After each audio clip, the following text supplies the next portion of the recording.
Tudo bem, pessoal? A gente está aqui no mais um podcast aqui da Renascença Podcast, certo? E eu acho que é o quê? Tem mais de 20 já, não tem não? Não, tem isso tudo não, mas tem tá chegando, né? Vai chegar, se Deus quiser. Agora a gente vai começar esse ano de uma maneira mais rápida e mais prática.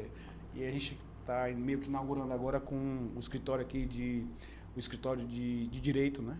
Que é o FAD, né? Que é a Flávia Aragão, que são advogadas, e a Luana Martins, Luana França. Bom, Flávia e Luana, me fala um pouquinho aí sobre a especialidade de vocês. Bom, o FAD, né, França e Aragão Advogados Associados, é um escritório especialista em direito previdenciário. A gente trabalha com trabalhista, previdenciário, trabalha com outras ações, civil, consumidor, mas 90% do carro-chefe do escritório é o previdenciário. E nós duas somos especialistas em direito trabalhista e previdenciário. E a gente espera hoje contribuir aí com vocês. Na verdade, aqui a gente convidou, viu, Ernesto? Nós convidamos aqui o pessoal aqui do FAD, né? Do escritório de advocacia, porque eles já prestam serviços para a gente. E graças a Deus os serviços sempre tiveram o êxito, né? E da competência das meninas que trabalham com a instituição do Asilo de Mendicidade. Nós, como o Asilo de Mendicidade, para quem não conhece, são mais de 106 anos de cuidando dos idosos, né, em estado de vulnerabilidade. E a gente precisa da advocacia, a gente precisa do direito para resguardar o direito deles. E aí a gente tem o escritório dando essa assessoria para a gente aqui, o FAD. E a gente começou uma parte administrativa, a Luana vai falar um pouquinho sobre previdenciário, porque é uma dúvida frequente que existe sobre a aposentadoria do idoso, o que é BPC, como é que aposenta, que idade vai aposentar. Eu acho que vai ser interessante para quem não é do asilo, para quem já está idoso, ou para quem vai ficar idoso, ou então para um pré-idoso como eu, né? Eu sou um pré-idoso. Você vai ser um pré-idoso, você vai começando, você está com os problemas do novo, já com os problemas dos velhos, usando tudo junto. Então, é nesse sentido que a gente tem esse podcast, talvez seja um dos mais importantes que nós... Já inaugurou bem, né? Talvez seja um dos mais importantes que a gente vai ter esse ano. Porque é um direito seu, né? Você trabalha a vida todinha e você não tem como... às vezes fica perdido, não sabe como aposentar. Às vezes o cara nunca contribuiu com nada, não é isso, Flávio? Nunca contribuiu com nada e às vezes está perdido. Rapaz, como é que vai ser a minha vida? Então, tá aqui o escritório que a gente vai tirar um bocado de dúvida em relação. Tu tem alguma dúvida, Ernesto, sobre isso aí? Tenho também, porque tem aquele idoso que certamente às vezes ele se aposenta, mas ele não quer deixar de trabalhar, né? Então ele quer continuar trabalhando, como funciona. Mas primeiramente queria que vocês falassem um pouquinho sobre a área de vocês, a previdenciária, né? E a trabalhista. Mas vamos começar pelo previdenciário. A área previdenciária, trabalhando na parte junto ao INSS, através de conseguir benefícios para as pessoas de auxílio-doença, BPC, que é o LOAS, que todo mundo conhece, que é ou a deficiência ao idoso, e aposentadoria, onde tem um grande leque de aposentadoria. Assim, falando resumidamente sobre o direito trabalhista e previdenciário, são dois ramos do direito, né, que eles visam resguardar e assegurar direitos do trabalhador. O trabalhista, do trabalhador ao longo da vida laboral dele, e o previdenciário após isso. Então, a gente vai falar aí da aposentadoria, né? Quando a pessoa já não consegue mais trabalhar, então o direito previdenciário vem para resguardar os direitos dessa pessoa, né? Do segurado, ao longo do que ele contribuiu ao longo da vida dele, lá no final da vida dele. Então, esses dois direitos, eles são muito relacionados, né? Eles estão muito intrínsecos entre si, porque ao mesmo tempo que o direito do trabalho, ele garante que quando a pessoa ela estava com a sua carteira assinada, ela tinha a obrigação de contribuir naquele tempo, né, de vida laboral dele, o direito previdenciário vem e garante para ele benefícios que ele pode receber quando ele não puder trabalhar, ou quando ele já quiser descansar, né, quando ele quiser se aposentar. Tanto quando ele não puder trabalhar, que ele esteja doente, esteja impossibilitado, ele vai ter direito a benefícios como auxílio-doença, como quando ele já estiver cansado, já teve o tempo dele de trabalho, né? Já completou a idade e ele quer se aposentar. Então, o direito previdenciário vem para garantir isso. Certo. Certo. Então, na verdade, a gente tem aqui o direito do trabalho tá meio que termina e já começa o direito previdenciário aqui. Eles estão meio que juntos intrinsecamente, né? Sim. Um defende o outro de maneira bem substancial, não é isso? Exatamente. Ele depende tanto, não só na aposentadoria. Tu ficou doente, está contribuindo, você pode solicitar um auxílio-doença se você já está com uma incapacidade além de 15 dias, né? E existe o auxílio-acidente também, que é relacionado também para as pessoas que trabalham. E no final, a aposentadoria. As pessoas elas gostam de relativizar isso, né? Às vezes, não assina minha carteira agora não, porque eu estou com um benefício. E às vezes aquele benefício lá, ele é momentâneo, né? Ele é governamental. Ou seja, um Auxílio Brasil, por exemplo, aí às vezes não quer assinar a carteira de trabalho e ela acaba perdendo o direito de descansar quando ela estiver doente, por exemplo. E ela poderia estar recebendo um benefício. Aí o governo muda, a política muda, a ideologia muda, sai todo mundo e aí tu fica sem a carteira assinada. Então é bom vocês repensarem quem está nessa situação, ou quem pretende ficar nessa situação, porque a Previdência e a carteira assinada CLT, né? Ela é fundamental para resguardar seus direitos. A gente tinha uma professora chamada Adriana, quem gostava muito era a Flávia dela, uma professora, se ela estiver assistindo aqui, foi aí que eu aprendi um pouquinho, mas as suas discípulos estão aí. Não é não, professora Adriana? Gente boa. Com certeza. E assim, além da gente falar de direito, de benefício previdenciário como auxílio-doença e aposentadoria, o trabalhador com a carteira assinada, ele também tem outros direitos, né? Ele vai ter direito ao 13º, ele tem direito às férias, ao descanso semanal remunerado, ele vai ter direito ao FGTS. Então, tudo isso a carteira de trabalho assinada, ela garante. E quando ele foi demitido de forma involuntária, ele também vai ter direito a receber um seguro-desemprego. Então, por isso que também a pessoa não pode simplesmente abrir mão do seu direito de ter a carteira assinada, porque eu recebo um benefício ali momentâneo, entendeu? Passageiro, porque ele vai perder todos esses direitos aí ao longo da vida laboral dele. E outra coisa, é crime, né? É crime. Então, se você está recebendo aqui e o teu patrão está conivente contigo e não pagá-lo através da carteira assinada, ele pode simplesmente fazer uma denúncia para você na hora que você exigir seus direitos, né? Você pode exigir posteriormente, você enganar o patrão, né? Você pode ir lá, entrar com ação contra o patrão, dizendo que trabalhou 2 anos, você está recebendo benefício. E aí, você pode receber uma denúncia. O teu próprio patrão pode dizer assim, rapaz, se ele recebia... Mas na verdade o patrão, o empregador, né, no caso, ele não pode se eximir da obrigação dele de assinar a carteira de trabalho. Ele não pode simplesmente justificar que o trabalhador, ele não quis assinar a carteira porque ele recebia um Auxílio Brasil, por exemplo, e por isso ele deixou. Esse direito é indelegável. Né? Ele tem a obrigação, além de ser direito do trabalhador, é a obrigação do empregador assinar a carteira de trabalho. Então, ele não pode justificar um erro dele por uma questão do trabalhador que não quis assinar a carteira de trabalho. O juiz nem analisa um negócio desse. Exatamente. Por isso que muitos trabalhadores, quando saem do emprego e não têm a carteira assinada, eles ingressam na justiça e eles exigem os direitos deles. Aí o empregador vem e justifica falando isso. Mas essa justificativa não é válida, porque ele sabe da obrigação dele. Então, ele tinha que cumprir. Mas concorda que o empregador ele vai espernear? Sim, ele vai espernear, ele vai dizer tudo o que aconteceu, ele vai dizer que você recebia benefício, aí o juiz vai anotar lá, recebia, cruza os dados, você vai devolver esse dinheiro provavelmente. Não é visto, não é bem visto, mas a obrigação é do empregador de assinar a carteira. Entendi. Me diz uma coisa, uma dúvida que eu tenho, quando a gente aqui, graças a Deus a gente paga tudo em dia, FGTS, tudo bonito aqui do Asilo de Mendicidade, mas é uma dúvida que eu tenho, eu sou tesoureiro do Asilo de Mendicidade, os dias de pagamento do salário. Tem um questionamento aí, porque sábado é dia útil?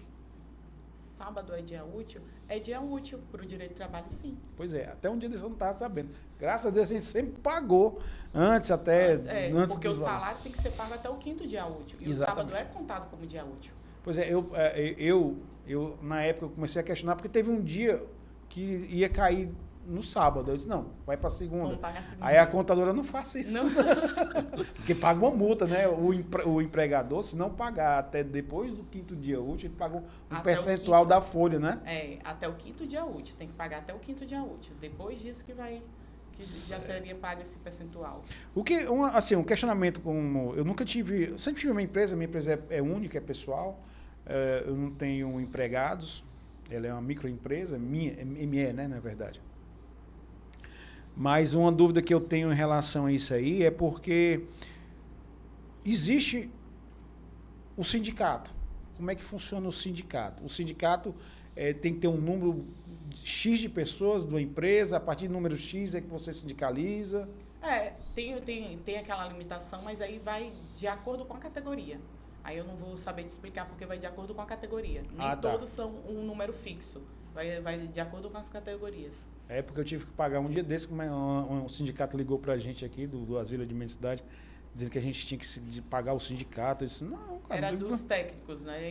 Eu até mandei pra ti, que foi o nosso parecer. Ela disse, não pague. Mas parecer jurídico da nossa advogada. Eu disse, rapaz, eu ia pagar. Era um dinheirão, cara. Eles exigindo e eram... eu acho que foi com essa mudança de governo aconteceu isso. Ernesto, tem alguma outra pergunta? Tenho uma dúvida aqui. Por exemplo, tem algumas empresas, quando elas estão começando, elas têm aquele hábito, vou contratar um estagiário. Vocês praticamente assim, mais barato, tudo mais, vai ter uma carga horária menor. Só que tem uma questão, né? Que você tem que ter um número mínimo de funcionários ativos para poder ter o estagiário. Hoje em dia, isso ainda permanece? Como é que funciona isso? Não, assim, os estagiários, muitas empresas, até mesmo escritórios de advocacia que têm poucos funcionários, eles trabalham com estagiários. Desde que sejam garantidos os direitos do estagiário, a remuneração, a contratação, não tem número mínimo, não. Sim, não tem esse problema, não. Não há problema nenhum. Então, assim, se uma empresa que está se iniciando, se ela quiser colocar somente um estagiário para dar um apoio, aí tem aquele estagiário que é remunerado e não remunerado. Isso, exatamente. Né? Então, porque tem tanto o remunerado como o não remunerado. Aquela pessoa que está na faculdade ainda e ela tem interesse, exatamente, né? Quer ganhar experiência e tudo mais. Então, a justiça não vai ter como dizer, não, essa pessoa não vai poder trabalhar, porque ela quer ganhar experiência. Entendi. Entendeu? Então, não existe essa exigência. Não teria impedimento, então. Não teria nenhum impedimento. Certo. Então, a gente vai voltar, não é para o começo, mas a gente vai dar uma voltadinha aqui para a gente começar, para quem está assistindo a gente vai tirar as dúvidas agora mais especificamente. Quando a gente começa, a gente tem a nossa primeira assinatura do nosso contrato na carteira, a gente começa a contribuir, certo? Como é que a gente se aposenta?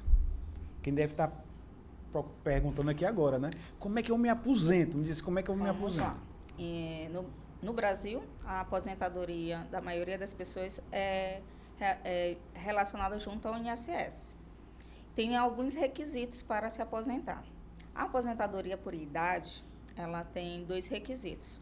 A mulher tem que ter, depois da reforma de 2019, antes de 2019, a mulher se aposentava com 60 anos.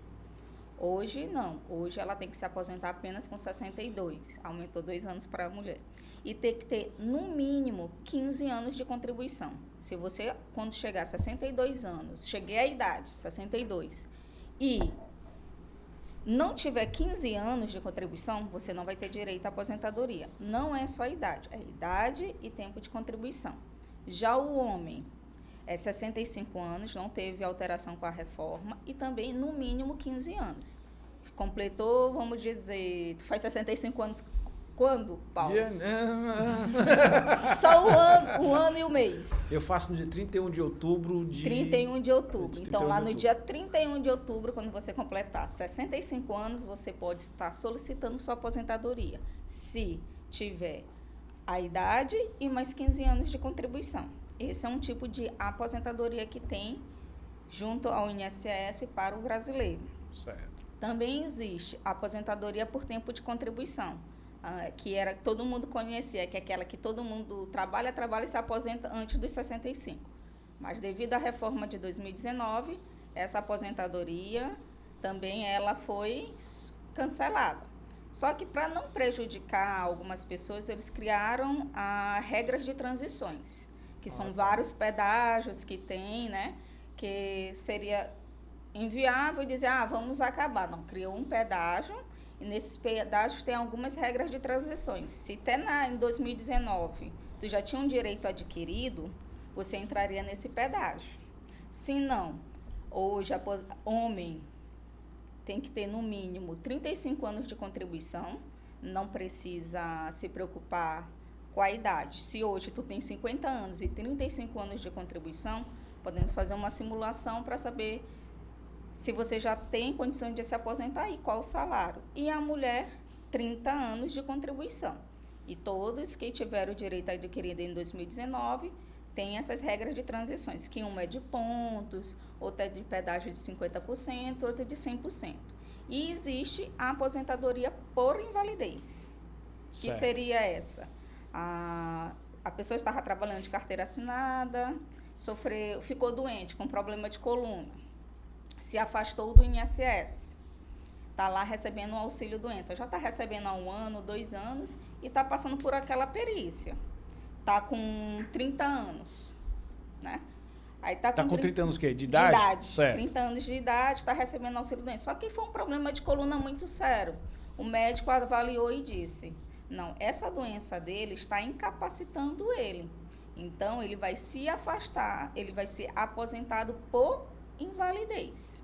Certo. Aí ele deixa de receber o auxílio doença e começa a receber a aposentadoria por invalidez. Ah, vai ser para o resto da vida?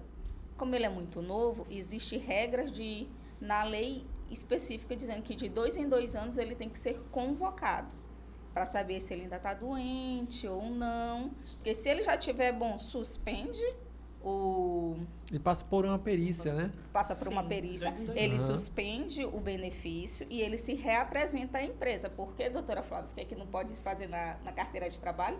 Não Quem tá- pode dar baixa na carteira de trabalho enquanto ele está recebendo. Ah, essa então ele fica nos aposentadoria. quadros da empresa. Fica.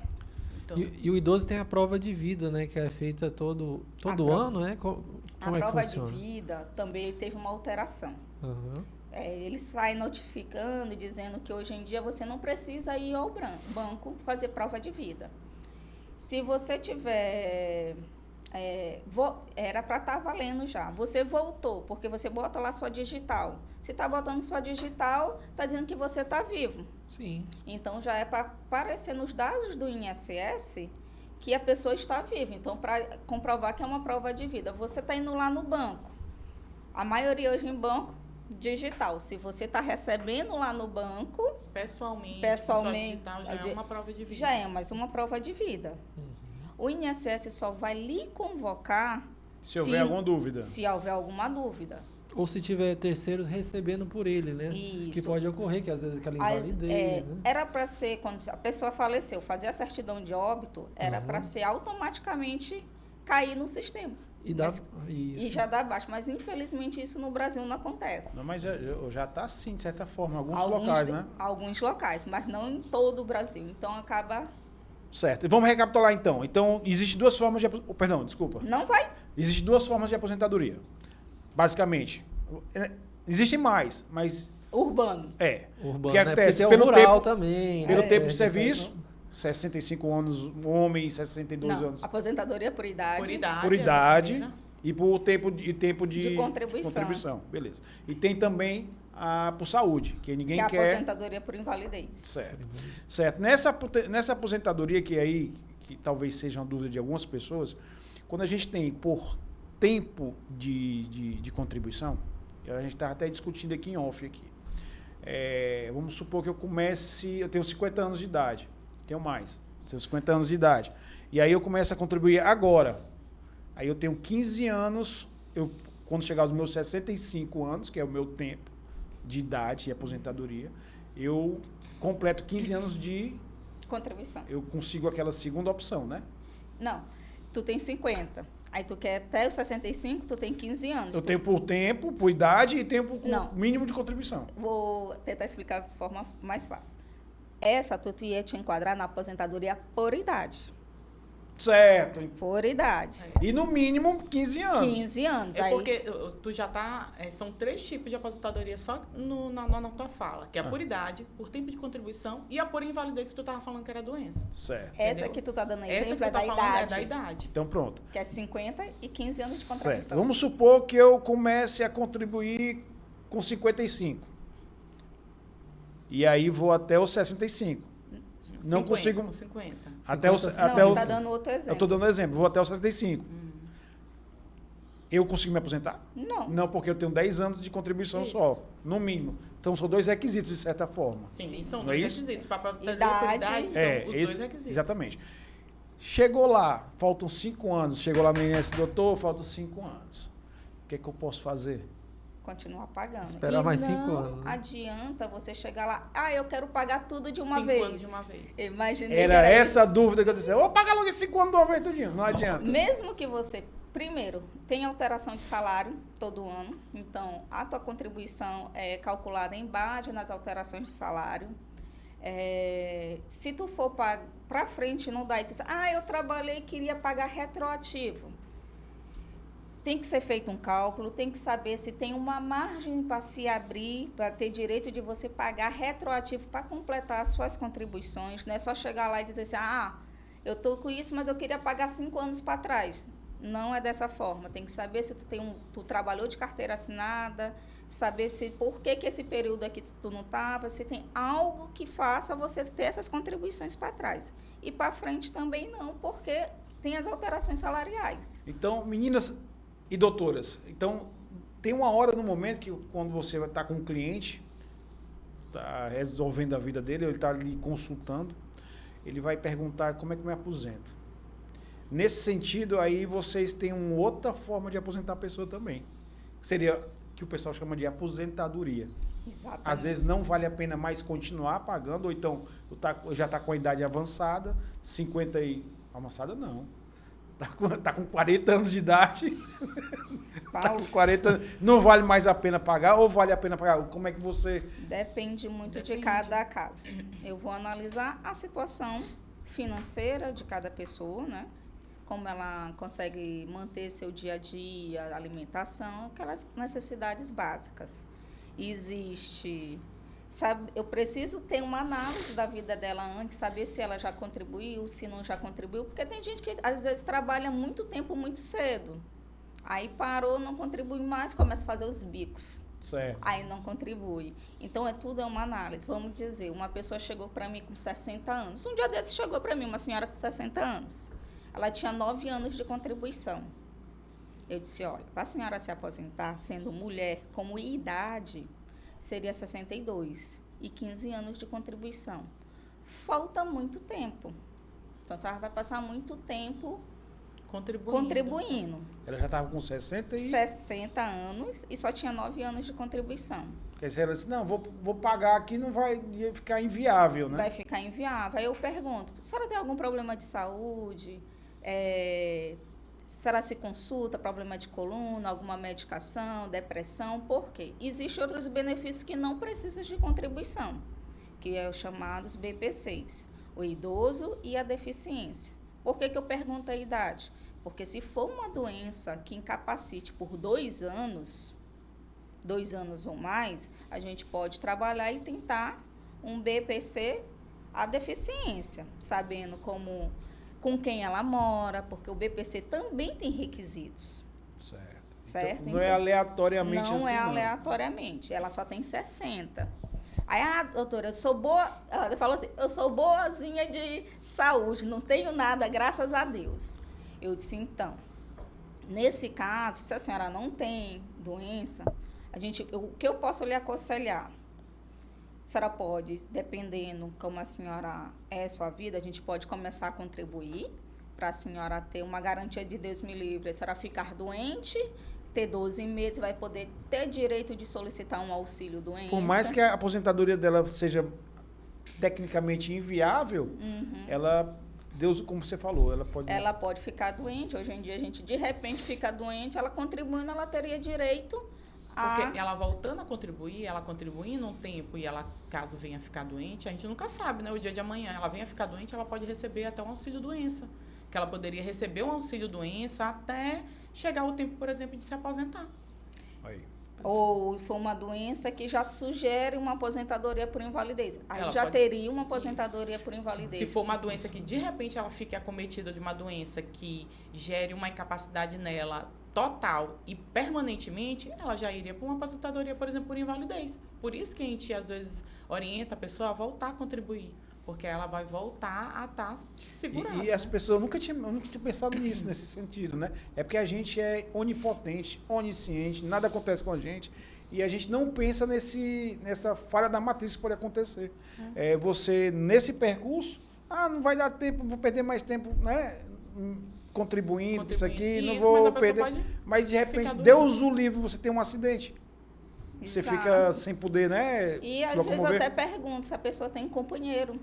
Porque se tu fala, tu tá aqui contribuindo, readquirir qualidade, você faleceu, já dá direito a outro benefício, dá uma pensão para aquela pessoa que divide, que é seu companheiro, seu esposo, daria o direito à pensão.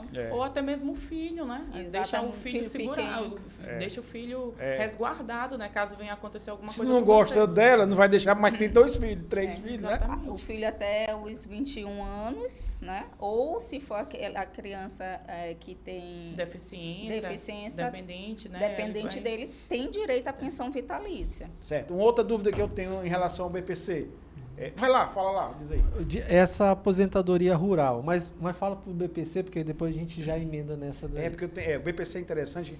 Tem um BPC idoso, que é a outra opção que eu dei para a senhora. Exatamente. Como ela tinha 62 e o BPC idoso, tanto para homem como para mulher, é 65 anos, eu disse, tem essas opções. E o terceiro leque a senhora esperar os 65 anos, solicitar o BPC idoso. É automático? Sozinha, né? Não é automático, tem alguns requisitos também. Quais são os requisitos, doutora Flávia?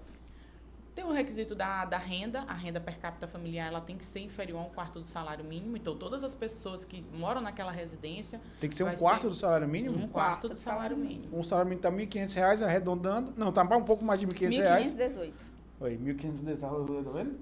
1.518. Então, 1/4 disso aí dá quanto? 375? Né? 300 e alguma coisa. Então, tem que ser inferior a R$ 305. Esse requisito é um requisito objetivo, né?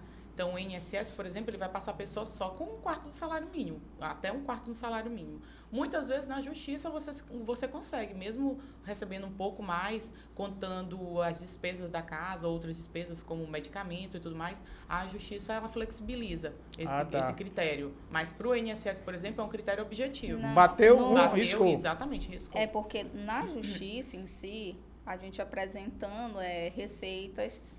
eles aceitam mais, porque lá no INSS já tem esses descontos para medicamento e não sei o quê, mas é uma burocracia bem grande, porque não adianta você só apresentar a nota. Você tem que, você toma uma medicação, tu tem que ir lá na Secretaria de Saúde, pegar uma declaração informando que você não recebe aquela medicação pelo governo, para poder assim dar baixa. Tem projeto da fralda descartável, não sei o quê. Também, não adianta só a nota, tem que ter a documentação. Já a justiça, como a doutora Flávia falou, já é mais flexível. Até porque na justiça, a assistente social, ela vai na casa da pessoa. Então, ela olha o ambiente da casa da pessoa.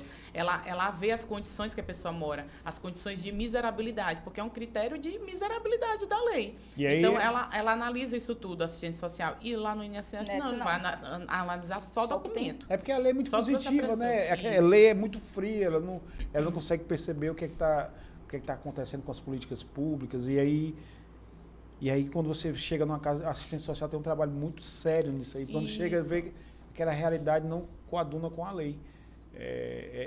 Se a lei pudesse prever o que está acontecendo dentro de uma casa. Mas então, 65 anos, em tese, você tem direito à aposentadoria, entre aspas, né? Porque isso não é aposentadoria, não é isso, doutoras? Exato, porque tem a diferença. A aposentadoria, ela tem que dar direito ao 13º. O BPC, ele não tem 13º. É apenas um salário mínimo todo mês. E também não dá direito à pensão. Pode acabar de uma hora para outra?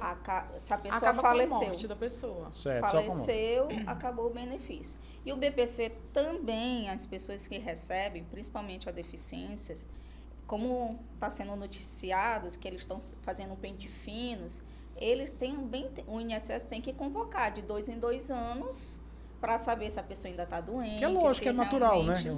Deveria. Então, por isso que sempre a gente fala, olha, você está recebendo, mas seria interessante você continuar seu tratamento, guardar, porque o INSS pode chamar em qualquer momento. E outro detalhe, atualização de CAD único. Se não tiver o CAD único, tem vários benefícios sendo cessados. O que é CAD único? É um cadastro que tem que ser feito lá no CRAS de cada região. É aquele... tá. A maioria das pessoas, quem recebe Auxílio Brasil, já conhece. Porque é essa folha que faz, dizendo com quem mora, quem são as pessoas. E Entendi. tem essas informações na base governamental. E o INSS usa para saber quem está no cadastro de cada família. Lá Certo. também coloca a renda de todo mundo que está dentro da casa. Então, lá eles já fazem esse cálculo da renda per capita. Por isso que o INSS pega esse critério objetivo. Eles vão pegar o que foi informado lá. Se aquela renda per capita ela já está superior a um salário mínimo, aí já excluiria o requisito do BPC. Então, você que está participando, está ouvindo esse podcast aqui, você tem que entender que quando as pessoas falam, elas falam porque são leigas, não entendem o que está acontecendo. O fulano, o marido morreu, aí não está mais recebendo a aposentadoria. Não era aposentadoria, era um benefício assistencial. Então, não é o governo que tirou e não está pagando. Não é isso, não era. Então, existe a assistência, existe a aposentadoria. Vulgarmente, legalmente, as pessoas dizem que aquilo é aposentadoria. Mas, para terminar, vou fazer a tua pergunta aqui. Uma dúvida que me surgiu uma vez, até um questionamento que eu não soube responder. Nós tínhamos duas pessoas que tinham um BPC, era a mulher, era o homem que tinha um BPC e a mulher tinha aposentadoria. Ela contribuiu, fez todo o percurso, a jornada da aposentadoria. Tá lá, ela tinha aposentadoria no salário mínimo e o BPC é um salário mínimo, né? Hoje, né? O que aconteceu? A esposa morreu. A esposa faleceu e ele tinha direito a essa aposentadoria, não teria? Sim. A pensão. A pensão. por Ou a morte. pensão, perdão. Ele receberia integral? Olha, a regra da pensão também teve alteração, tá? Tudo, o previdenciário muda, a gente já dorme Quase de um todo jeito. ano. Mas deu um salário mínimo, vamos diminuir essa pensão. Hoje em dia, a pensão ela tem um cálculo que é feito. Mas como é um salário mínimo e a Constituição diz que não podemos Prevê receber menos do que o que um salário mínimo. Então, ele acaba recebendo um salário mínimo. Mas eu não posso dizer que vai ser um salário mínimo, dizer assim, direto é um salário mínimo. Em tese, ele vai ficar, mas existe uma tabela de quem recebe vitalício, ainda tem esses detalhes. Quem vai receber vitalício, se tu vai receber só 2 anos, 5 anos, 20 anos, tudo isso. Porque tudo a pensão ela passou a ser só 50%, aí a cada dependente tem 10% a mais, então tem todos esses cálculos. Então, nesse caso específico, tem que ser feita uma análise para ver Não, se vale a pena ele... Não, nesse caso, como ele é sozinho, e a Constituição diz que ele pode receber um salário mínimo, ele perde um benefício assistencial, Certo. que é menos vantajoso, porque ele não tem 13º. Não tem 13º? E solicita a pensão. Aí ele recebe a pensão e recebe o 13º. E nesse intervalo ele vai ficar sem receber? Enquanto o INSS está analisando, né, porque tem aquela demora, o servidor vai pedir um documento onde ele declare que ele vai optar por um dos benefícios. Aí só depois que é tá. cortado o benefício, ele não vai ficar sem receber. Tá. Porque ele estava no direito dele ainda, do BPC. Tá certo. E aí? Aí não precisa devolver nem nada, não. Depois que... Só se ele estivesse recebendo os dois É. acumulativamente Antes, de maneira errada. Aí sim, chega aquela cartinha lá para o segurado do INSS informando que ele tem aqueles valores a devolver. Mas o INSS hoje em dia ele cruza tantos dados que você... É muito Cruza. raro acontecer isso, né? Não acontece demais. Acontece Ou muito. Ah, se é? ele Ainda acontece muito ainda. Ou se ele recebia esse BPC de forma indevida, Indevida. aí o que acontece? Ele estava recebendo um BPC e a esposa aposentadoria. Aí o INSS já vai fazer uma análise mais criteriosa no benefício dele, para ver se foi realmente concedido de maneira correta. Se foi correto, ele não vai ter desconto porque passou por perícia, avaliação social, tudo isso. Agora, se for de maneira indevida, o INSS vai entrar com uma ação de cobrança para ele devolver o valor. E pode ser descontado direto na pensão. Lembra aquele caso, aconteceu até um caso com a gente, que a pessoa recebeu, foi a aposentadoria de maneira indevida. Aquela cliente que ela recebeu um tempo a aposentadoria de maneira indevida. Sem tá... ela não tinha direito à aposentadoria, ela contratou uma pessoa que fraudou os documentos, que colocou algumas... Incluiu vínculos na no carteira que de trabalho dela que não existia, e ela recebeu a aposentadoria de maneira indevida. E chegou a cartinha para ela devolver os valores, né, para a Previdência Social. O INSS, chegou a cartinha do INSS para ela devolver os valores. Nesse intervalo de tempo, a gente conseguiu o BPC para ela, porque ela realmente tinha direito. Ela tinha direito do BPC, era uma pessoa de baixíssima renda, que vivia em situação de vulnerabilidade social. Ela conseguiu o BPC e aí, a partir do momento que ela passou a receber o BPC, o INSS começou a fazer os descontos, até o limite, né, que é permitido, para ela poder fazer a devolução dos valores que ela recebeu. No BPC? Isso, que ela recebeu Então, indevidamente. até uma porcentagem X ali que até todo 30%, mês. Até 30% né? do Pode ser descontado.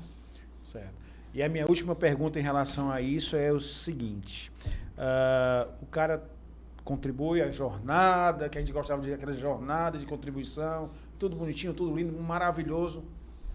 Novela das 8. Tudo tranquilo lá. Terminou, se aposenta, sai da empresa, não sai da empresa. Continua Ele trabalhando. Continua trabalhando. Ele resolve, em acordo com o patrão, o empregador, continuar trabalhando. Ele continua pagando o INSS? Infelizmente é descontado. Vai ser descontado. Vai descontado porque ele vai estar na folha. Mas todos os outros direitos dele também são resguardados. Ele continua recebendo o 13º dele, ele vai ter direito às férias, ele vai ter direito a tudo isso. Mas tem um problema aí. Ele recebe o salário e a aposentadoria? Sim. Sim, É. ele pode receber os Isso, dois. mas tem um detalhe. Aí se for a aposentadoria por idade ou por tempo de contribuição. Agora, se você está recebendo a aposentadoria por invalidez, você não pode continuar trabalhando. Com Porque certeza. ela pode ser cortada. Ela pode A ser mesma cortada. coisa é a aposentadoria especial, que é aquela aposentadoria especial que você se aposentou, por exemplo, por conta do trabalho ruidoso, né? Sim. Aquela aposentadoria especial. Tu pode voltar a trabalhar, mas desde que tu não volte a trabalhar naquela mesma área que te deu o direito àquela aposentadoria especial, entendeu? Aí tu poderia combinar, né, os dois. Mas se não, não poderia acumular o direito da aposentadoria com o trabalho naquela mesma condição. Ele pode continuar na empresa, mas ele não poderia trabalhar na mesma função. Naquela Ele teria mesma que trocar de função, porque ele teve o direito de se aposentar mais cedo, porque quem trabalha insalubre, perigosos, tem um cálculo diferente. Certo. Então, isso já dá um adicional na tua aposentadoria. Então, se tu pediu e quiser continuar trabalhando, tu não pode ir naquela função. Tu tem que sair daquela função E trabalhar em outra outra função. Certo. Aí a pergunta que eu tô em relação àquele primeiro lá, ele contribui com o FGTS também, concorda comigo? Sim. Sim. E aí ele não recebe esse FGTS quando sai? Quando ele resolve sair? Não, quando ele resolve sair, ele vai receber o Esse FGTS FGTS normal, todo por período. Ele- Agora, ele não pode fazer mais o que tinha ano passado, que é a desaposentação. Tipo, exatamente, isso acabou. Ele não pode agora querer acumular aqueles benefícios, Tipo, tu as te contribuições aposentou. que ele fez depois, entendeu? Vamos dizer, hoje tu te Ah. aposentou no valor de R$4.000. Vou logo garantir aqui minha aposentadoria, vou continuar trabalhando para ir aumentando Pra aumentar lá a contribuição. na frente. Aí muita gente fazia, desaposentava, dizia, INSS, não quero mais minha aposentadoria. Solicitava por quê? Ele ia pedir um novo cálculo com as contribuições que ele continuou. Certo. Isso não é mais aceito. Foi julgado já e não pode mais. É isso. Ele pode até continuar trabalhando, ele vai ter todos os direitos de um trabalhador normal, mas ele não pode mais se desaposentar, entendeu? Entendi. Aí ele recebe, aposentou, vai lá, recebe seu FGTS. Era um direitinho jeitinho que dava, né? Não, hoje em dia, tu te aposentou, tu tá aqui trabalhando, te aposentou, tu vai e recebe teu FGTS que ficou lá que tu nunca usou. Recebeu, beleza. Recebeu. Tu continuou trabalhando. Tu continua depositando FGTS lá. Aí quando tu terminar o vínculo... Recebe de novo FGTS? Recebe. E se tranquilo. for empregado doméstico? Tu vai receber só o que tu Daqui pra frente. O FGTS também? Só o que tu contribui depois. Tu ainda quer que a pessoa continue trabalhando. Não, é porque eu acho, eu ouvi errado, eu ouvi uma doméstica falando que ela se aposentou, terminou de continuou mais 3, 4 anos, trabalhando na mesma casa, aí depois de 4 anos ela decidiu se aposentar, ou decidiu não trabalhar mais, né? Foi Ela descansar. já era aposentável, ela pediu para sair, mas aí quando foi receber esse intervalo depois da aposentadoria dela, do FGTS, quando ela foi receber, disseram que ela não tinha direito. Talvez porque não contribuíram. Tem vários detalhes. Tem O aquele... próprio patrão não Pode pagava. ocorrer, o pode FGTS. ocorrer. Acontece. E empregado doméstico, então, é o que mais acontece. Aí porque ela pode muitas vezes contratar um escritório de vai. advocacia Pô, e dizer assim, ó, eu quero esse Não vai tempo aqui. buscar que o eu não- direito, é verdade. Tá certo. E aí, a rural, como é que é a rural? Eu queria saber como é que funciona essa rural. É administrativo também, o advogado Administrativo que entra, né? Pode ser administrativo e judicial. Aham. A aposentadoria rural tem também requisitos, só que é um pouquinho diferente da urbana, né? Que é o que a gente disse que trabalha com CLT. A mulher, ela se aposenta com 55 anos, mais cedo. mais cedo do que a mulher urbana. E como eles não contribuem, a gente precisa apresentar documentos durante o período de 15 anos. Não precisa ser 15 anos consecutivos, mas eu preciso ter um início de prova rural, vamos dizer, lá em 80, Entendi. no meio e no fim. E quando solicitar a aposentadoria, eu preciso ter esses documentos para demonstrar que ela sempre viveu da roça. Entendi. O homem se aposenta com 60. Eu falo roça porque a maioria que eu trabalho, mas é Sim. pescador, e lavrador. Então, todos dois a gente precisa ter, porque eles não contribuem, eles fazem uma contribuição para o sindicato, mas aquela contribuição para o sindicato não cai no INSS. Ah, aquela contribuição anual que elas fazem para o sindicato. Não, Não vai. é para o sindicato, ela não cai lá no CNIS, como a gente contribui e cai lá nosso todo mês deles. Mas não. eles recebem um valor aí, né? Não, o pescador recebe seguro defeso, que é Ah, o são período 4 defeso, meses, né? que eles não podem pescar. Da Piracema, da aquela Piracema, época, né? Exatamente, Então, mas todo- não tem nada a ver com essa contribuição com o INSS. E não é todo mundo que tá. recebe, tem que ter cadastro na No secretaria sindicato, tem que ter e na secretaria mesmo, pesca. de pesca, não só no sindicato. Tem que ter informações precisas para poder receber. Esse aí não pode trabalhar de maneira nenhuma fora do Durante- trabalho do pescador. Tô falando assim, trabalhar porque a gente ouve tanta coisa, né? Que o cara tá lá vinculado a um negócio daquele tempo e não sei o quê, mas tá trabalhando aqui, não tá só vai... Mas até que tem aposentadoria híbrida. Tu pode fazer o cálculo do tempo que tu trabalhou como urbano e o tempo que tu trabalhou como rural, mas tu vai ter que comprovar. Porque o tempo como rural, como a Luana está explicando, como tu não tem essas contribuições diretas, tu vai ter que comprovar que tu trabalhou como rural com documentação. Então, se eu tenho um pescador que já tá 15 anos trabalhando como pescador, aí ele vai pra cidade. Vem Trabalho. pra cidade. Aí Aí trabalhou ele com leva carteira esses assinada. 15 anos, vai levar esses 15 anos. Sim, aí ele pode fazer uma aposentadoria que a gente chama de híbrida. Aí ele entra no cálculo do urbano. Aí ele não vai mais se aposentar com 60, porque se ele trabalhou um período com rural, Entendi. Eles... aí depois ele foi para o urbano, aí vai ser híbrida por 65. Aí pode juntar os 2 anos para dar 15 anos, vamos dizer, ele trabalhou 10 anos na pesca, aí deixou de ser pescador, veio para o urbano, trabalhou 5 anos. Se ele tiver esses documentos, provas plenas, dizendo que ele é pescador mais os 5, dá para ter aposentadoria aí aos 65 anos. Isso. Aí vai fazer o cálculo de todo o período. Certo, eu tenho uma pergunta aqui, que tem aqui, essa aqui, né, o Ernesto, bem aqui, ó.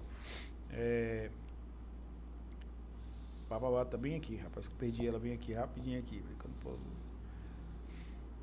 Então, essa revisão da aposentadoria, Era essa né? mesmo. Essa daí Isso Pode aí, falar. como é que funciona essa revisão da aposentadoria? Qualquer um pode pedir?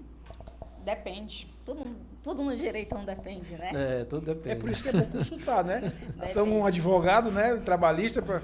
Depende. A revisão, ela também tem um período que você pode solicitar. Você foi concedido sua aposentadoria, aí está aqui recebendo e começa a achar que não está certo o valor. Tu tem um prazo de até 10 anos para pedir uma revisão. Eu já peguei um cliente que deu 10 anos e 5 dias, ele foi pedir a revisão e ele tinha direito. Mas, infelizmente, por causa de 5 dias, ele não Então, poderia atualmente são 10 anos. Isso. Então, você Foi- que está ouvindo aí, tem 10 anos para pedir. da data que foi concedido sua aposentadoria.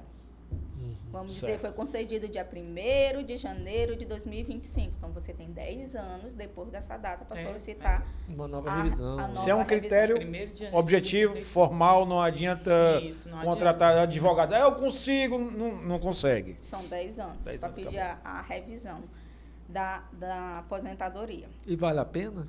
Depende muito do Depende, caso. que nem você falou. Depende do quanto você contribuiu, depende do caso, como a doutora Flávia falou, se você trabalhou insalubre, e porque tem um cálculo diferente, saber se realmente o cálculo do INSS foi feito de maneira correta, se eles usaram as contribuições, porque o cálculo também mudou, né?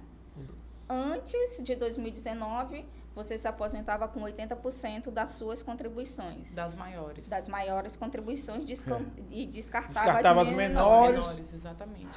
E depois de 2019 conta tudo, todas as e só 60% das suas contribuições. Aí às vezes a pessoa se aposenta, mas eu recebia 5 mil, estou lá embaixo.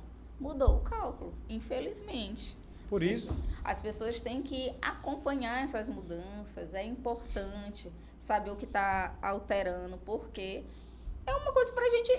É um direito seu, né? Que tá lá na frente. Então, é importante. Tem que ter este cuidado, porque no momento que você pede, se tu não tem aquela certeza que o cálculo está errado, vamos dizer, o INSS errou teu cálculo e te deu uma aposentadoria maior que tu tinha direito. Mas na hora que tu pede a revisão... Aí tu perdeu. Aí ele, aqui foi analisado errado. Aí ele pode, sim, abaixar o que tu já recebia. Então, antes de você fazer realmente uma revisão, é bom procurar um advogado, trazer suas contribuições, para a gente saber se realmente aquele cálculo foi feito certo. E deu 9 anos, 11 meses e 29 dias, na hora que você entrou administrativamente, aí ele pode demorar aí o tempo que tiver, né? Exatamente. Enquanto não resolver administrativamente, pode passar 1 ano, 2 anos, fazer essa revisão. Pode negar, se tiver direito, você vai pleitear judicialmente. Se tiver documentos para demonstrar que realmente você teria o direito de ter uma aposentadoria num valor maior. E muitas vezes, a maioria das vezes que acontece esse erro no cálculo, é porque contribuições que você teve não foram garantidas lá no INSS, elas não estavam lá no INSS. Lá no seu CNIS, que vem toda a sua vida laboral, as contribuições, tem contribuições ali que não entraram no cálculo. E às vezes a pessoa não percebe. Só depois de um tempo, ela achando, nossa, meu valor está pequeno e tudo mais. Ela vai lá, pega o CNIS, ela olha, não, aquela contribuição, eu trabalhei de 2001 até 2010 na empresa tal e aqui não estão as contribuições, entendeu? Às vezes ela verifica que aquelas contribuições elas não entraram lá no cálculo. E aí um advogado, um especialista, ele pode analisar isso tudo se melhoraria o valor da aposentadoria dela. Faz uma simulação ali para ele, né? E também tem outro caso de aposentadoria por invalidez, que teve alteração, né? Que se vocês perceberem hoje, antigamente todo mundo falava que o INSS não oferecia muita aposentadoria por invalidez, mas hoje é vantagem oferecer, porque o cálculo mudou. Ah, tá. Então, às vezes, a pessoa já está doente há um bom tempo, antes de 2019. Se você conseguisse lá naquele tempo, se for a mesma doença, era para ter sido um outro cálculo. Você se aposentando hoje, o cálculo da aposentadoria por invalidez altera. Vai ficar menor, porque antes, quando você se aposentava, você ficava com o mesmo cálculo do auxílio-doença, 91%. Agora não, se você se aposentar por invalidez, é só 60% das suas contribuições. Então, é muito detalhe. A diferença é muito grande, né? É muito grande. É por isso que é importantíssimo. A gente bate nessa tecla aqui, não porque aqui a doutora Flávia, a doutora Luana, eu sou advogado, nós somos advogados, nós temos um futuro advogado aqui também, mas é porque é um direito seu. E se você tem que estar correndo atrás desse direito, tem que buscar o direito, porque o vizinho não vai buscar esse direito por você, né? E você tem que estar com pessoas sérias do lado, perguntando. Porque o que acontece hoje em dia, a gente vê, a gente sabe, toda a profissão tem as suas pessoas que não são tão boas, não são tão éticas, que às vezes usam da boa-fé do idoso, e o advogado promete mundos e fundos, né? Então, se você souber disso, até denuncie para a OAB se tiver alguma coisa desse tipo aí. Mas eu queria, a gente está quase acabando, eu queria de vocês aqui, ter alguma novidade assim do INSS, alguma dica do INSS que está acontecendo, alguma lei nova que tem mais... Teve as mudanças que tiveram no BPC que a gente estava comentando até antes de iniciar aqui oficialmente, sobre 2 pessoas receberem já o BPC na mesma família, que eu comentei aqui antes, né? Que hoje em dia já é possível. O BPC de uma pessoa já recebe o BPC na família, outra pessoa quer pleitear, esse BPC não vai computar no cálculo da renda per capita familiar. Que eu estava falando que a renda per capita é até 1/4 do salário mínimo, esse BPC não vai contar nesse cálculo. Então, a outra pessoa poderia ter direito, seja um idoso, seja um deficiente, 2 deficientes ou 2 idosos na mesma residência, eles vão ter direito a receber o BPC. Porque antes não tinha. Se tinha um BPC na família, o outro era negado. Se o cálculo da renda familiar fosse superior a 1/4 do salário mínimo, aí já poderia o outro ser negado. Agora já é possível receber, né? Os 2 receberem. O servidor público ele tem alguma diferença quanto a essa aposentadoria, algum benefício a mais ou é a mesma coisa? Porque é outro... Né? Não, o servidor público tem, vamos dizer, tem os mesmos cálculos de ser feito, tem que ter as contribuições, é um cálculo diferente. Às vezes a pessoa não é servidora a vida toda, já trabalhou antes de carteira assinada, aí vai lá no INSS e solicita a sua CTC para ajudar a complementar o tempo lá, para conseguir se aposentar. Mas o cálculo também é quase a mesma estratégia de aposentadoria. É porque servidor público também, muitas pessoas não sabem, mas servidor público paga INSS também. Paga, Tem uma sim. parte de servidor, um tipo de servidor público que paga INSS, que é o comissionado, né?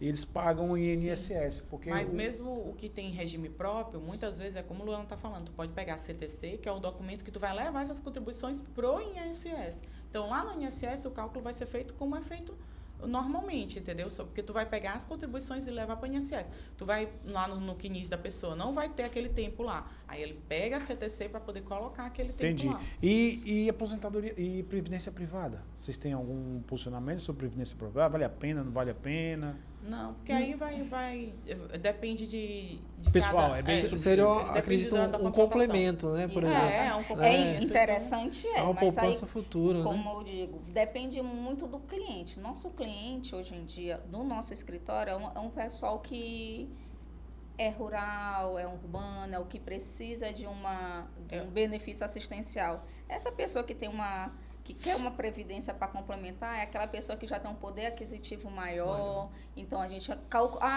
contribui com o INSS, porque a maioria tem aposentadoria no INSS. Aí já calcula quanto ele pode receber na Previdência e vai fazer um cálculo para saber, eu vou receber X do INSS. Então eu vou complementar, porque quando eu tiver com 70 anos, eu quero estar ali na praia tomando uma água de coco. E quer manter, às vezes, aquele salário aquele padrão, que ele já aquele recebia. padrão, Aí exato, faz aquele cálculo exato. para saber quanto ele vai, o que vai ser mais vantajoso. Vai ser melhor eu contribuir mais no INSS para me ter um valor X, ou vai ser melhor o cálculo da previdência privada. Se eu calcular X, eu vou ter tanto. Então, vai depender do que a pessoa vai querer para si. E por isso que eu digo, previdenciário depende muito de cada pessoa. Tu conversa com uma pessoa aqui, tu não consegue conversar com a pessoa só ela vem contigo te pedindo uma coisa.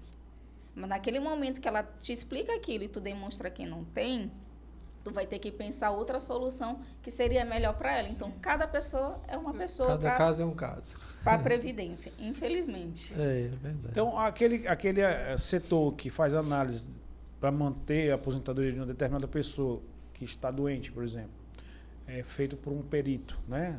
Ele te analisa de 2 em 2 anos, não é isso? Isso, a aposentadoria por invalidez. Essa perícia aí é feita médicos. Sim, Peritos médico do no INSS. Do médico do INSS, que é feito localmente, olhando para a pessoa, verificando se de fato Isso. a pessoa está desse jeito, né? E a gente vê várias notícias da cidade, o cara saindo, andando aí, tá com a muleta, quando chega, vai para a perícia, sai correndo ali, Teve né? até um caso agora, recente não, já tem um certo tempo, de um repórter daqui mesmo local. Douglas Pinto, o que o Douglas rapaz Pinto. levantou, disse que estava de cadeira de roda. Porque e ia pro levantou. INSS, exatamente.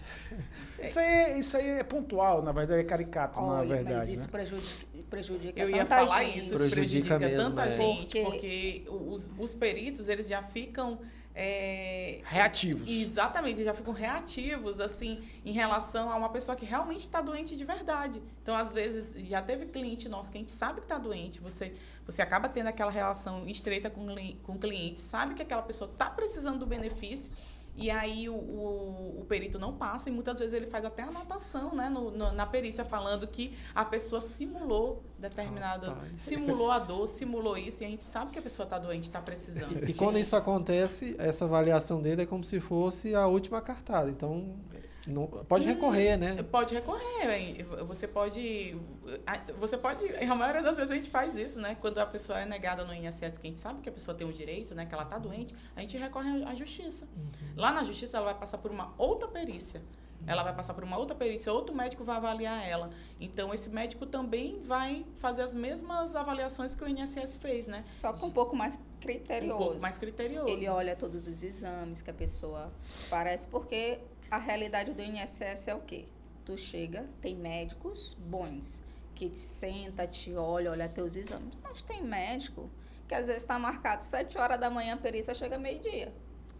E mal olha para a cara do paciente e vai. E às vezes tem cliente que me relata, doutora, ele mal olhou um laudo. E eu, às vezes, a pessoa tem vários, ele mal olhou o último laudo e disse tá bom ou não. Agora tem médicos bons, tem médico que lá no INSS ele terminava de atender uma pessoa, por causa desses casos das pessoas fingirem, ele esperava, disse, não pode sair.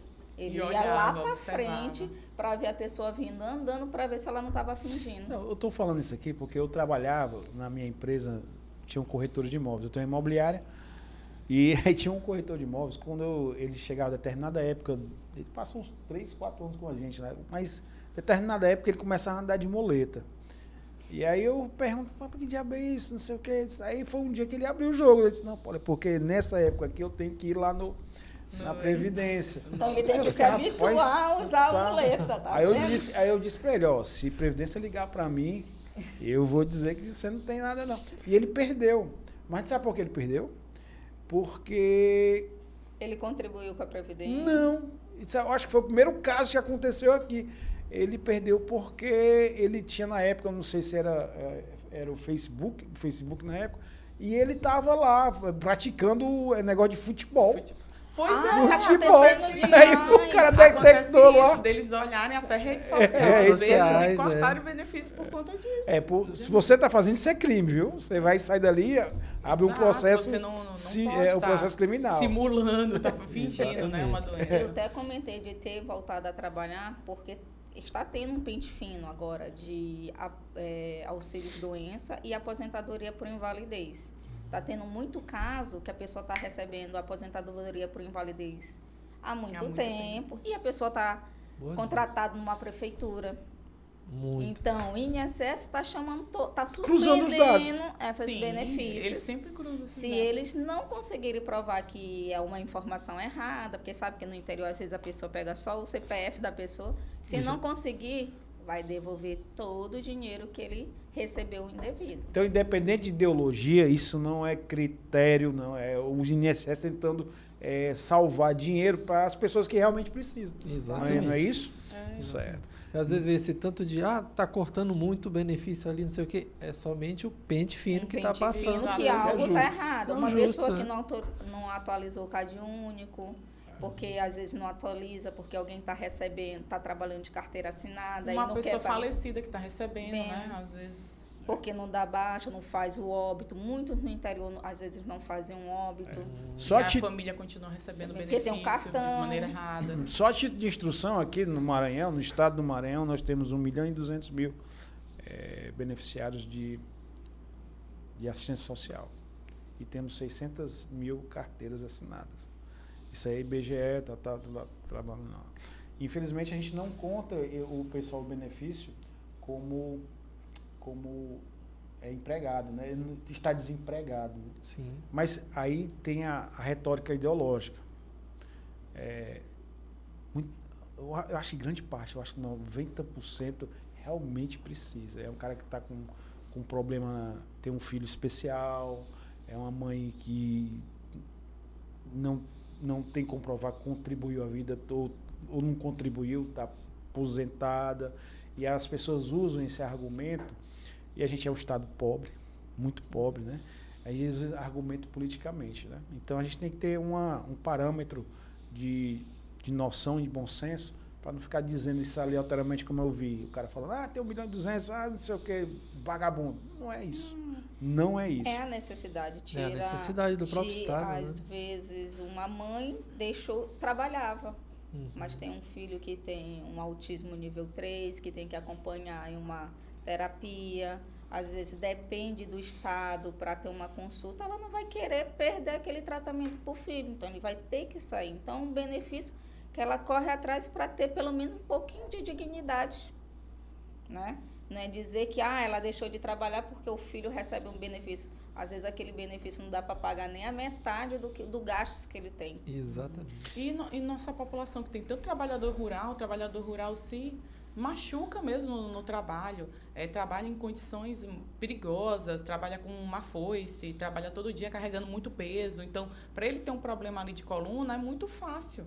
E eles começam desde cedo. Eles começam cedo. Tem cliente que começou desde os 12 anos. Pegando o sol a pino que a gente tem aqui no Maranhão, muitas vezes vai cliente lá no escritório e a gente até se surpreende com a idade. Às vezes a pessoa tem 40 anos, ela tem uma cara assim de 60, a gente acha até que a pessoa já está ali buscando a aposentadoria. E nem é. O sol machuca, né? O sol machuca. Ela está buscando auxílio-doença, porque ela já está cheia de hérnia. Câncer de pele. Exatamente, já está com aquela pele mesmo bem assim, envelhecida. Então, é tudo isso. Então, por isso que a gente tem muitas pessoas realmente recebendo benefício. E outras doenças, né? Porque no interior, a condição da pessoa conseguir um tratamento é muito difícil. Sim. O médico manda uma fisioterapia. Como é que ele vai fazer lá no interior? Que não vai ter. Aí tem que se mudar, vir para São Luís. É um outro gasto. Às vezes, os clientes, as pessoas que procuram o INSS, não tem todo esse trâmite de apresentar. Tu está tomando só medicação. É o que dá. Vai lá no posto, toma uma vacina para destravar a coluna e assim vai vivendo. O que Luana está falando é porque na perícia, o perito ele leva várias questões, assim, vários critérios, né, em consideração. E uma das coisas é que ele fala que a pessoa não está fazendo o tratamento adequado. Ele está com problema de saúde porque ele não está fazendo o tratamento adequado. Mas como se fosse, ele fazer? exatamente, como se fosse culpa dele. Porque o ortopedista dele passou aqui 20 sessões de fisioterapia, medicação tal. Como que ele vai fazer, às vezes, no interior do estado? Ele não consegue, ele não tem um acesso tem especialidade, ele não tem acesso a um fisioterapeuta para estar fazendo aquilo, entendeu?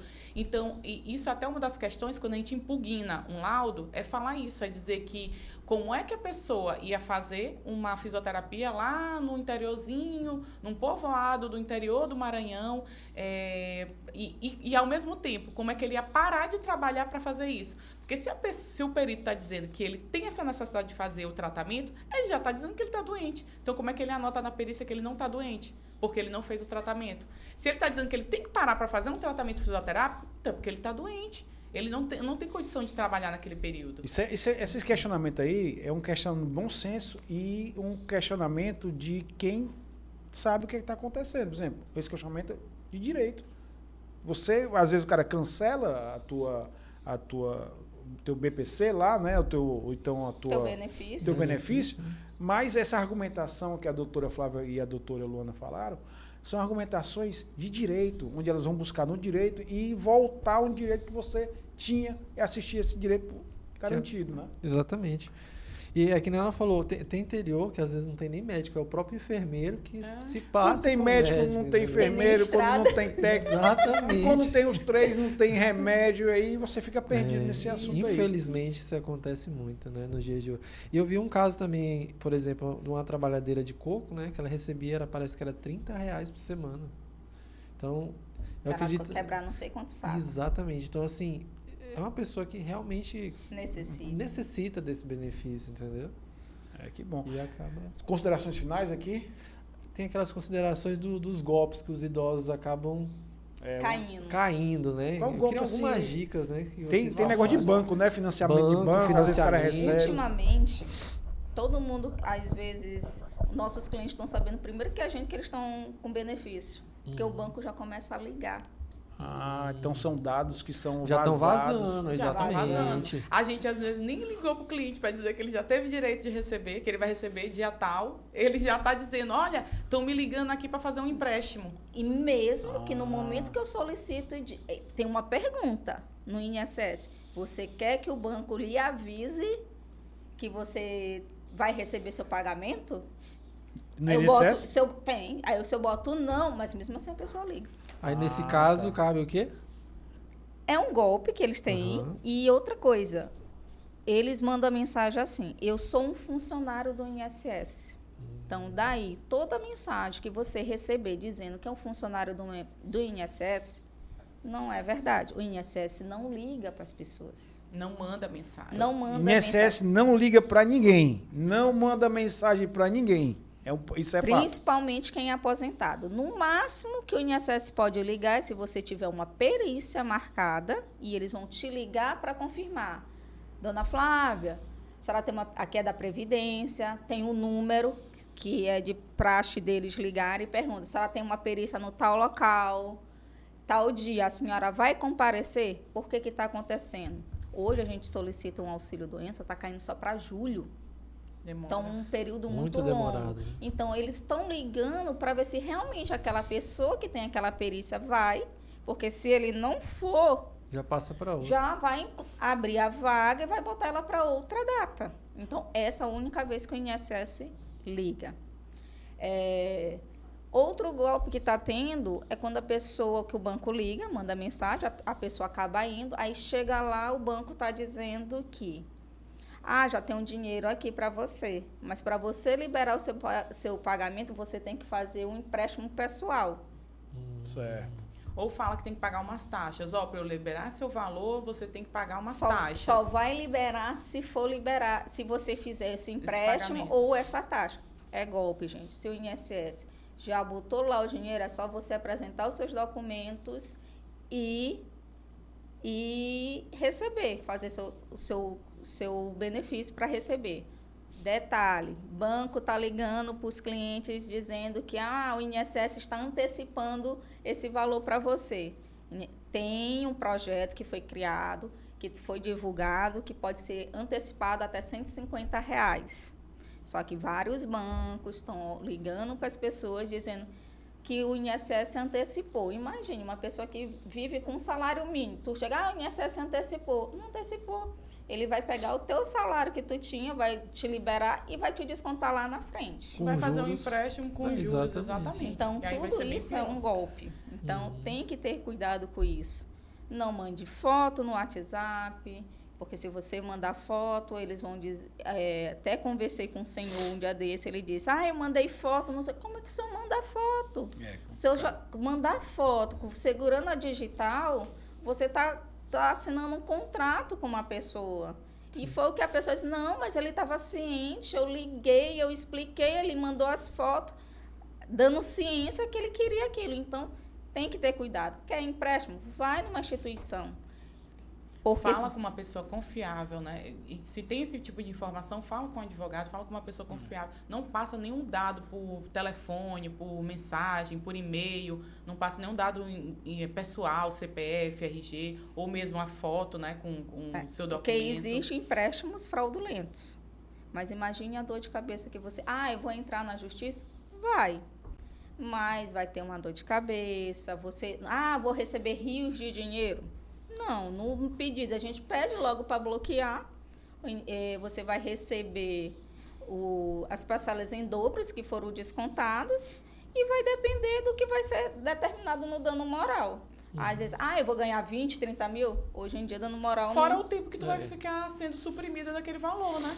Porque daqui que a justiça determine, vamos bloquear esse empréstimo, tu vai ficar naquele período lá sendo descontado aquele valor todo mês. E aí não tem nem liminar, que é um negócio tão assim, né? Que é muito difícil eliminar isso aí, né? Nesse sentido. Porque tu tá dizendo que você não fez o empréstimo. Tipo, eu chegar e dizer, eu fiz o empréstimo. Será realmente que tu fez o empréstimo? Se foi tu ou não? Porque às vezes é gente da família, né? Que assim, induz a pessoa, né? Aí tem esses detalhes. Por isso que às vezes não vai fazer em tanto, porque tem que ter essa averiguação. Mas que Correto. existe crime, existe. Tem um caso, né? Lá no escritório, que a pessoa era e a gente foi pedir o sim. contrato, era um senhor totalmente Totalmente diferente. Também acontece isso. Então, muitas vezes a pessoa recebe de uma pessoa que não tem nada a ver. A foto não batia, a assinatura não batia, nada batia. Então, ela vai ter direito, né, de receber aquele valor. Mas demora, né? Exatamente. A dor de cabeça que ela teve, o tempo que ela passou, a pessoa que recebe um salário mínimo, aí já passa a receber bem menos do que isso, como é que ela vive? Teve né? outro caso, mas conseguiu a pensão, o benefício vem bloqueado, tá? No INSS ele vem bloqueado. Você tem que desbloquear para poder receber o benefício, fazer o empréstimo. Aí teve uma que desbloqueou, aí entraram em contato com ela. Ela disse, eu quero um empréstimo, né? Aí depois ela disse, não, eu não quero mais, eu quero devolver o dinheiro. Ela devolveu para um terceiro que estava conversando com ela. E a dívida ficou. Ficou sendo descontado. Eu tenho um caso todo mês. parecido com esse aí. O senhor lá pediu o empréstimo. Pediu empréstimo. Eu tô rindo porque é meu amigo esse cara aí. E ele pediu empréstimo, mas sabe o que ele fez? Não foi o que era acordado, foi através de um terceiro, né? Aquelas empresas. Uhum. E aí Uma financeira. Uma financeira, aí ele disse, não foi isso que eu acordei, não. Eu não quero esse dinheiro, não. Aí ele fez isso, ele pegou o valor e retornou para a financeira, tu acredita? Financeiro. Graças a Deus o juiz compreendeu que isso aí Foi um erro. A gente sabe que a gente pode vincular se ela está representando Exato. o banco, isso aí não. Aí a gente está conseguindo reverter essa situação. Eu aprendi no direito que a gente não precisa do administrativo para recorrer judicialmente. Sim. Mas o INSS é diferente, né? Diferente. Essa é uma coisa interessante. O INSS, Precisa. vocês sabem melhor do que eu, ele não funciona nesse sentido, né? Não, com Se certeza. você entrar direto judicialmente, já vai ser negado. Você primeiro precisa ter a negativa administrativamente de todos os benefícios. Então, se você estiver contratando um advogado e você nem é administrativo, ele já quer resolver o negócio ali, você dá um dinheiro e ele resolver. Aí tem outro Foge. detalhe também. No INSS existe recurso, né? Recurso administrativo. Tem que primeiro acabar o recurso administrativo. Não. Não? Sim, tem. Não, se você iniciou o recurso. Se você iniciou o recurso, se você der entrada na justiça pelo mesmo recurso que, vamos dizer, eu tive uma cliente que eu resolvi o BPC para ela. Aí ela entrou, ela tinha dado entrada com outro advogado que tinha sido negado por um erro do INSS. Certo. Aí ele entrou com recurso, não sei o quê, tudo bem. Ela disse, não, Lona, tu quer dar entrada recurso para mim? Eu dei entrada no recurso para ela. Esse recurso, ele Aí pode ser isso- dado pela própria pessoa mesmo, né? Também Não pode precisa ser. do advogado, não, né? Pode ser pela pessoa ou pode ser por um advogado. É melhor que seja com um advogado, que ele Só sabe que também como tem um prazo, 30 dias, desse recurso administrativo, porque foi um erro do INSS. O erro do INSS foi dizer que ela não tinha atualizado o CAD único. Só que ela tinha atualizado e estava no processo administrativo. Só que depois ela já tinha solicitado e a gente foi pedir só para pagar a diferença. Aí ela largou esse advogado e disse que não queria mais. Ele ajuizou o indeferimento passado na justiça e tinha ganhado no recurso. E lá no recurso, Eita, confusão. quando eles foram julgar, eles deram o direito para ela. Aí depois o INSS recorreu e juntaram. Não tem direito ao recurso porque recorreu administrativamente. Algo que ela tinha ganho Recorreu judicialmente. judicialmente. Ela tinha ganho administrativamente, mas como um outro advogado entrou com processo na justiça do mesmo pedido, ela perdeu administrativamente. Certo. Porque suspendeu. Eu dei entrada no recurso administrativo, foi negado, eu posso entrar judicialmente. Tem que esperar primeiro esse processo Porque ocorrer. agora né? eles estão casando. Antigamente não acontecia, mas hoje em dia o INSS está consultando os processos judiciais. Então, por isso explica a tua fala quando tu falou que tem que terminar o recurso, desde que tu entrou com recurso. Mas só com indeferimento tu pode entrar Já na pode justiça. Só se tu quiser recurso. Só se tu quiser um recurso. Mas por o recurso demora. Foi negado no INSS com um indeferimento. Já pode você judicialmente. Já pode pode, judicializar já a pode questão. judicializar. Aí tu vai escolher entre o judicial ou recorrer administrativamente. Administrativamente, Não pode ser exatamente. um os dois ao mesmo tempo. Entendi. É isso que não pode, mas tu tendo indeferimento do INSS, tu pode ir para a justiça. Mas, claro, tu tem que iniciar na justiça. Na verdade, você no não tem que se administrativo. preocupar com isso, não. Quem se preocupa é o advogado, né? Você contrata advogado, ele resolve essa parte tudinha aí. Gente, eu acho que foi muito legal, foi muito massa isso aqui, não foi não? Muito, muito Eu acho que foi um dos melhores porque traz informação. E a gente com informação, a gente fica grande. Não é isso? A gente fica grande. A pior coisa é você não ter informação, você gera um bocado de coisa, insegurança, aí você faz besteira, porque você não tem aquela informação. A gente, Bruna, a gente vai deixar um dia, tá bom, Bruna? Um dia para perguntas. E aí manda para a gente e a gente repassa para as doutoras para elas responderem e a gente repassa para vocês aí. Então deixa quando tiver lá, botar a caixa de pergunta pra gente repassar. Eu vou mandar 300 perguntas pra Flávia, 300 perguntas pra Lu. Pra ficar igual, né? Hein? Vocês topam? Topam, né? Tá. Isso o que hoje em dia a gente recebe a ligação, doutora, isso aqui. É desse jeito. Todo Tirando mundo dúvida. tem dúvida Vamos em aproveitar a previdenciário. oportunidade. Aí Então, você só aqui, fala assiste meu podcast aí que tem todas as perguntas e respostas aí. Aí a gente vai fazer um outro só com as só respostas. fazer essa... Não, pois é, já estão convidadas aqui. Eu queria agradecer de coração o tempo. Eu sei que o tempo hoje é sexta-feira, eu sei que advogado trabalha todo dia, toda hora, mas eu queria agradecer de coração aqui o tempo que foi disponibilizado. Eu entendo que foi um tempo voluntário, pela amizade, mas para o asilo de mendicidade, porque tem muita gente fazendo pergunta para a gente, como é que se aposenta, como é que se aposenta. Eu acho que deu uma... assim, né, deu uma luz assim para muita gente que precisa, vai ter um caminho e pergunta, né? Queria agradecer a Flávia Aragão, a Luana França, melhor jogadora de basquete de São Luís aqui. Qual é a tua posição? Tu é ala, né? Não, sou armadora. Armadora, só dando espaço faz. É a que pensa no jogo, né? E a gente tem a fitness, garota fitness aqui, né, doutora? Malhando lá. É aqui é descontraído. E aí, Ernestão, que teu tempo Quero também? agradecer, meninas. Realmente foi uma aula aqui para todo mundo, né?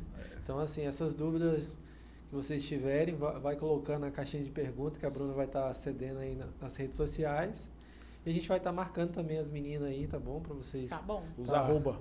E a gente também quer Compartilhando, agradecer, né, é. pelo convite. É sempre bom vir aqui no Primeiro asilo. podcast. Aí, ó. E é sempre bom vir aqui no asilo, a gente encontrar Paulo, agora a gente conheceu o Ernesto. Então, assim, a gente agradece de coração. Se tiver outros convites, a gente já Com tá... certeza. Vai ter, É melhor vai do que ter. entrevista. O negócio mais descontraído. Não, é tranquilo, né? A gente chega, né, travado, né? E olha assim, aí começa um que é falando besteira, não sei o quê, tal, aí desanima aqui, anima. A minha função é essa. Eu sou chamado para tudo que é podcast, que eu sou brincalhão. Aí eu começo a brincar com um, brincar com o outro, e aí vai soltando o pessoal e o assunto sério vai rolando, né?